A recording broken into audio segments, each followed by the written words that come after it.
Hi friends, നമ്മളിപ്പോൾ ഇന്ന് പുതിയൊരു പോർഷനിലേക്ക് കിടക്കുകയാണ്. പുതിയെന്ന് പറഞ്ഞാൽ ഇന്നത്തെ ക്ലാസ്സിൻ്റെ കേട്ടോ.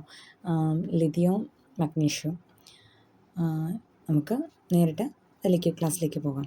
ഓക്കെ, എന്തൊക്കെയാണെന്ന് നോക്കാം. ലിഥിയവും മഗ്നീഷ്യവും തമ്മിലുള്ള കാര്യങ്ങളൊക്കെ എല്ലാവരും നന്നായി തന്നെ പഠിക്കുക കേട്ടോ. ജലവുമായി ഓക്സൈഡ് പ്രവർത്തിച്ചുണ്ടാകുന്ന ഹൈഡ്രോക്സൈഡ് വെളുത്ത പരൽ രൂപത്തിലുള്ള ഖരവസ്തുക്കളാണ്. ഏറ്റവും വീര്യമുള്ള ക്ഷാരലോഹ ഹൈഡ്രോക്സൈഡ് നമുക്ക് കിട്ടുന്നുണ്ട്. അതുപോലെ ഹാലൈഡുകൾ ഉയർന്ന ദ്രവണാങ്കമുള്ള പരൽ രൂപത്തിലുള്ള ഖരവസ്തുക്കളാണ്. അനുയോജ്യമായ ഓക്സൈഡിനെയോ ഹൈഡ്രോക്സൈഡിനെയോ കാർബണേറ്റുകളെയോ ജലീയ ഹൈഡ്രോളിക് അമ്ലവുമായി പ്രതിപ്രവർത്തിച്ച് എന്ത് നിർമ്മിക്കാം? ഹാലൈഡ് നിർമ്മിക്കാം. അതുപോലെ തന്നെ ഉയർന്ന ഫോർമേഷൻ എൻതാൽപ്പി രൂപീകരണ എൻതാൽപ്പിയാണ് നമ്മുടെ ഈ എന്തിനുള്ളത്? ES ബ്ലോക്ക് എലിമെൻസിനുള്ളത് കേട്ടോ. അതുപോലെ ഗ്രൂപ്പിൽ നിന്ന് താഴേക്ക് പോകുന്തോറും ഫ്ലൂറൈഡുകളുടെ നെഗറ്റീവ് വില എങ്ങനെയാണ്? കുറഞ്ഞു വരുന്നു. ക്ലോറൈഡ്, ബ്രോമൈഡ്, അയഡൈഡ് ഇവിടെയൊക്കെ നെഗറ്റീവ് വില കൂടുകയാണ് ചെയ്യുന്നത്. ഫ്ലൂറിൽ നിന്ന് അയഡിനിലേക്ക് വരുമ്പോൾ നെഗറ്റീവ് വില കുറയുന്നു. ഫ്ലൂറിനിൽ നിന്ന് അയഡിനിലേക്ക് വരുമ്പോഴത്തേനും നെഗറ്റീവ് വില കുറയുന്നു. അതൊരു ദ്രവണാങ്കം, തിളനില ഇവയൊക്കെ എങ്ങനെയാണ്? അവയുടെ കാര്യമാണ് പറയുന്നത്. ഫ്ലൂറൈഡിന് കൂടുതലാണ്. അതുപോലെ ബ്രോമൈഡിന് പിന്നെ കൂടുതലാണ്.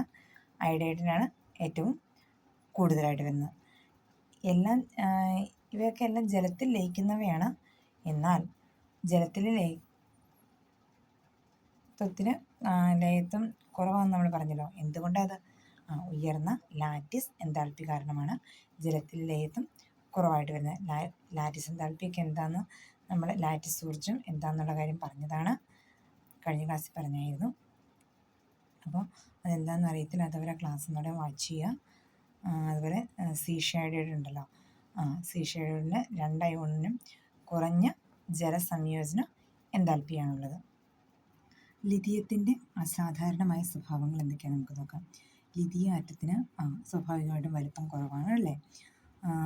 അതുപോലെ ഉയർന്ന ധ്രുവീകരണശേഷിയാണ്. ധ്രുവീകരണശേഷി ഉയർന്നതാകാൻ കാരണം എന്താ? ചാർജ് റേഡിയസ് റേഷ്യോ കാരണമാണ്. അതുപോലെ ലിഥിയം സംയുക്തങ്ങൾക്ക് ഓർഗാനിക് സംയുക്തങ്ങളിൽ ലയിക്കത്തക്ക വിധത്തിലുള്ള ഉയർന്ന സഹസംയോജക ഗുണമുണ്ട്. പിന്നെയോ ലിഥിയം മഗ്നീഷ്യവുമായി വികരണ ബന്ധം പ്രകടിപ്പിക്കുന്നു. നമ്മളിതൊക്കെ നേരത്തെ പറഞ്ഞ കാര്യമാണ് അല്ലേ. പിന്നെ നമുക്ക് നോക്കാം ലിഥിയവും മറ്റ് ക്ഷാരലോഹങ്ങളും തമ്മിൽ എന്തൊക്കെ പ്രത്യേകതയുള്ളതെന്ന്. ലിഥിയത്തിന് കാഠിന്യം കൂടുതലാണ്. ദ്രവണാങ്കവും തിളനിലയൊക്കെ എങ്ങനെയാണ്? കൂടുതലാണ്. ഏറ്റവും കുറവ് രാസപ്രവർത്തന ശേഷിയാണുള്ളത്. അതുപോലെ കൂടിയ നിരോക്സീകര ശേഷിയാണ്. റിഡ്യൂസിങ് പവർ കൂടുതലാണ് കേട്ടോ. പിന്നെ റിഡ്യൂസിങ് പവർ കൂടുതലാണ്. അതുപോലെ മറ്റ് ക്ഷാരലോഹങ്ങളെ അപേക്ഷിച്ച് എങ്ങനെയാണ്? വായുവിൽ ജ്വലനം നടന്ന് മോണോക്സൈഡും അതുപോലെ നൈട്രൈഡും ആണ് നമുക്ക് തരുന്നത് കേട്ടോ. അതുപോലെ ലിഥിയം കാർബൈഡ് ഈർപ്പമുള്ള വായുവിൽ അലിയുന്ന സ്വഭാവമുള്ളവരാണ്. അതുപോലെ ജലീയമായിട്ടുള്ള ലിഥിയം എന്ന് പറയുന്നത് ഹൈഡ്രേറ്റിൻ്റെ പരൽ രൂപമായിട്ട് മാറുന്നു. മറ്റ് ക്ഷാരലോഹ ഹാലൈഡുകൾ എങ്ങനെയാണ്? ഹൈഡ്രേറ്റുകൾ രൂപീകരിക്കുന്നില്ല. ലിഥിയം ഹൈഡ്രജൻ കാർബണേറ്റ് ഖരാവസ്ഥയിൽ ലയിക്കുന്നില്ല. മറ്റെല്ലാ മൂലകങ്ങളുടെയും കാർബണേറ്റുകൾ എങ്ങനെയാണ്? ഖരാവസ്ഥയിൽ കിട്ടുന്നുണ്ട്. മറ്റെല്ലാത്തിൽ നിന്നും വ്യത്യസ്തമായിട്ടാണ് ലിഥിയം ഈഥീനുമായി പ്രവർത്തിച്ച് എത്തിനൈഡ് ഉണ്ടാക്കുന്നില്ല. മറ്റെല്ലാവരും എത്തിനൈഡ് ഉണ്ടാക്കുന്നുണ്ട്, എന്നാൽ ലിഥിയം എങ്ങനെയാണ്? എത്തിനൈഡ് ഉണ്ടാക്കുന്നില്ല. പിന്നെ ലിഥിയം നൈട്രേറ്റിനെ ചൂടാക്കുമ്പോൾ ലിഥിയം ഓക്സൈഡ് LiTO ഉണ്ടാകുന്നു. അതുപോലെ മറ്റുള്ളവ ചൂടാക്കുമ്പോൾ എങ്ങനെയാണ്? നൈട്രൈറ്റാണ് ഉണ്ടാകുന്നത്. ഇത് ലിഥിയം ഓക്സൈഡാണ് ഉണ്ടാകുന്നത് കേട്ടോ. പക്ഷേ വലിപ്പത്തിൽ വലിയ സാദൃശ്യമുള്ളവരാണ്. അതുപോലെ അവയുടെ അറ്റോമിക് ആരങ്ങൾ നോക്കിയാൽ ഒരുപാട് ഡിഫറൻസ് ഇല്ല അറ്റോമിക് ആരങ്ങൾ തമ്മിൽ. 152 ലിഥിയത്തിൻ്റെത്, മഗ്നീഷ്യത്തിൻ്റെ 160. അയോണിക് ആരങ്ങളോ 76ഉം 72മാണ്. അതുപോലെ കാഠിന്യമുള്ള ലോഹങ്ങളാണ്. പിന്നെ സാന്ദ്രത കുറവാണ്. ജലവുമായുള്ള പ്രവർത്തനം എന്ന് പറയുമ്പോൾ സാവധാനം മാത്രമാണ്. എന്നാൽ ഇവയുടെ ഓക്സൈഡുകളും ഹൈഡ്രോക്സൈഡുകളും ജലത്തിൽ കുറച്ച് മാത്രം ലയിക്കുന്നവയാണ്. പിന്നെ നൈട്രജനുമായി നേരിട്ട് പ്രവർത്തിച്ച് നൈട്രൈഡുകൾ ഉണ്ടാകുന്നുണ്ട്. Li3N, Mg3N അവയുടെ നൈട്രൈഡുകളാണ്.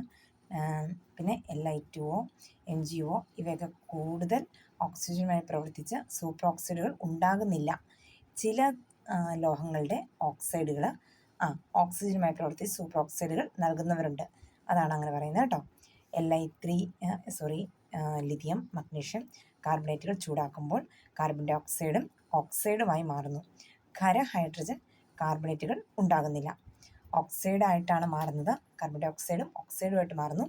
ഖര ഹൈഡ്രജൻ നൽകുന്നില്ല. ഹൈഡ്രജൻ കാർബണേറ്റുകൾ ഉണ്ടാകുന്നില്ല.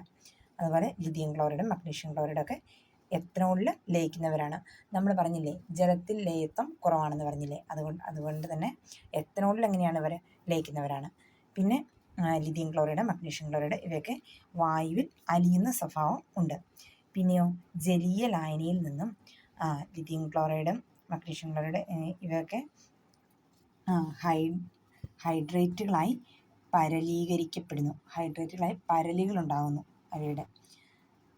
ഇനി അടുത്ത് നമുക്ക് സോഡിയത്തിൻ്റെ പ്രധാന സംയുക്തങ്ങൾ ഏതൊക്കെയാണ്?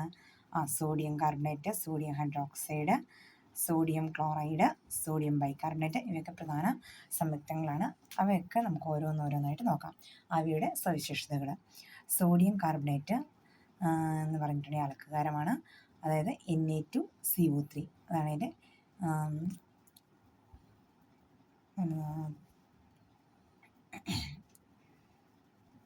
കെമിക്കലിന് രാസസൂത്രം.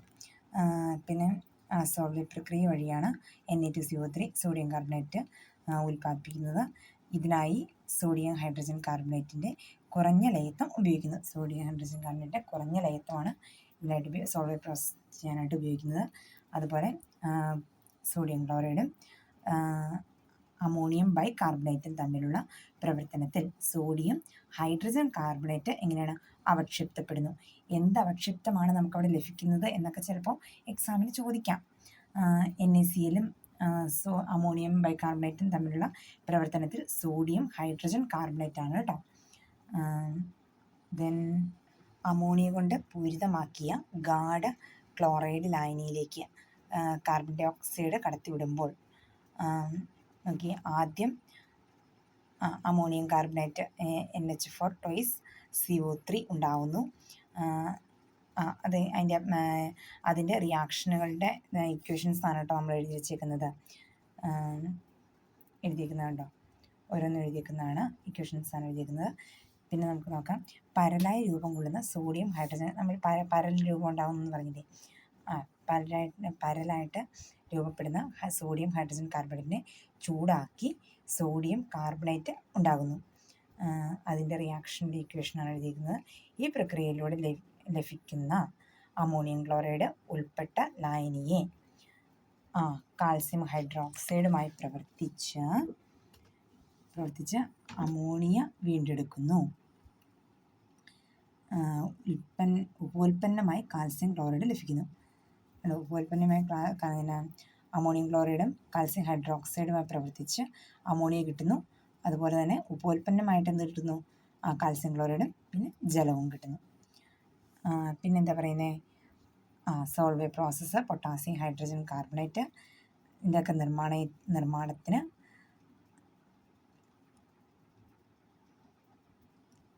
ഉപയോഗിക്കുന്നില്ല. കാരണം പൊട്ടാസ്യം ക്ലോറൈഡ് അമോണിയം ഹൈഡ്രജൻ കാർബണേറ്റും പ്രവർത്തിച്ചുണ്ടാകുന്ന പൊട്ടാസ്യം ഹൈഡ്രജൻ കാർബണേറ്റ് അവക്ഷിപ്തപ്പെടാതെ ലയിത്വം കൂടുതലുള്ള പദാർത്ഥമാണ്. അതുകൊണ്ടാണ് അവ നിർമ്മാണത്തിന് ഉപയോഗിക്കാത്തത്.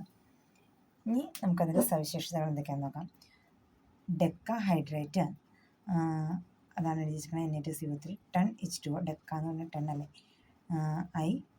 നിലനിൽക്കുന്ന സോഡിയം കാർബണേറ്റ് വെളുത്ത പരൽ രൂപത്തിലുള്ള ഖരമാണ്. അതുപോലെ ഇത് നമ്മളിപ്പോൾ എന്തിൻ്റെ സവിശേഷത പറയുന്നത്? ഏതിൻ്റെ സവിശേഷതകളായി പറഞ്ഞുകൊണ്ടിരിക്കുന്നത്? അലക്കുകാരത്തിൻ്റെ അല്ലെങ്കിൽ സോഡിയം ബൈകാർബണേറ്റിൻ്റെ കേട്ടോ. അതിൻ്റെ സവിശേഷതകളാണ് നമ്മളെ പറഞ്ഞുകൊണ്ടിരിക്കുന്നത്. ഇത് അലക്കുകാരം എന്നറിയപ്പെടുന്നു. ജലത്തിൽ വളരെ പെട്ടെന്ന് ലയിക്കുന്നു. ചൂടാക്കുമ്പോൾ എങ്ങനെയാണ്? ക്രിസ്റ്റലീയ ജലം നഷ്ടപ്പെടുത്തി മോണോഹൈഡ്രേറ്റ് ഉണ്ടാവുന്നു. അതുപോലെ തന്നെ 373 കെൽവിന് മുകളിൽ ചൂടാക്കുമ്പോൾ മോണോഹൈഡ്രേറ്റ് പൂർണ്ണമായും നിർജ്ജലീകരിച്ച് സോഡ ആഷ് എന്നറിയപ്പെടുന്ന വെളുത്ത പൊടിയായിട്ട് മാറുന്നു. നമ്മളിപ്പോൾ പറഞ്ഞ കാര്യങ്ങളുടെ റിയാക്ഷൻസാണ് കൊടുത്തിരിക്കുന്നത് കേട്ടോ. സോഡിയം കാർബണേറ്റിൻ്റെ കാർബണേറ്റ് ഭാഗം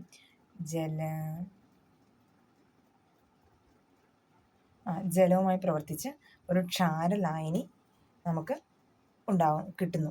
ഓക്കെ, ഇനി സോഡിയം ബൈകാർബണേറ്റിൻ്റെ നമുക്ക് ഉപയോഗങ്ങൾ എന്തൊക്കെയാണെന്ന് നോക്കാം. അലക്കുകാരത്തിൻ്റെ ഉപയോഗങ്ങൾ കേട്ടോ. സോഡിയം ബൈകാർബണേറ്റ് അല്ല, സോഡിയം കാർബണേറ്റ് കേട്ടോ, സോറി. അതിൻ്റെ ഉപയോഗങ്ങൾ എന്തൊക്കെയാണെന്ന് നോക്കാം. ജലം മൃദുവാക്കുന്നതിനും തുണി അലക്കുന്നതിനും ശുചീകരണത്തിനും ഉപയോഗിക്കുന്നുണ്ട്. സ്വാഭാവികമായിട്ട് നമുക്ക് അറിയാവുന്ന കാര്യങ്ങൾ തന്നെയാണിത്. ഇവയ്ക്ക് കൊടുത്തിരിക്കുന്നതൊക്കെ നമ്മൾ ചെറു ക്ലാസ്സുകളിൽ പഠിച്ചേക്കുന്ന കാര്യങ്ങളാണ് കേട്ടോ. Glass, soap, borax, caustic soda വ്യാവസായികമായി ഉൽപ്പാദിപ്പിക്കുന്നതിന് ഉപയോഗിക്കുന്നു. അതുപോലെ പേപ്പർ, പെയിൻറ്റ്, തുണി എന്നീ വ്യവസായങ്ങളിൽ ഉപയോഗിക്കുന്നുണ്ട്. ഗുണാത്മകവും പരിമാണികവുമായി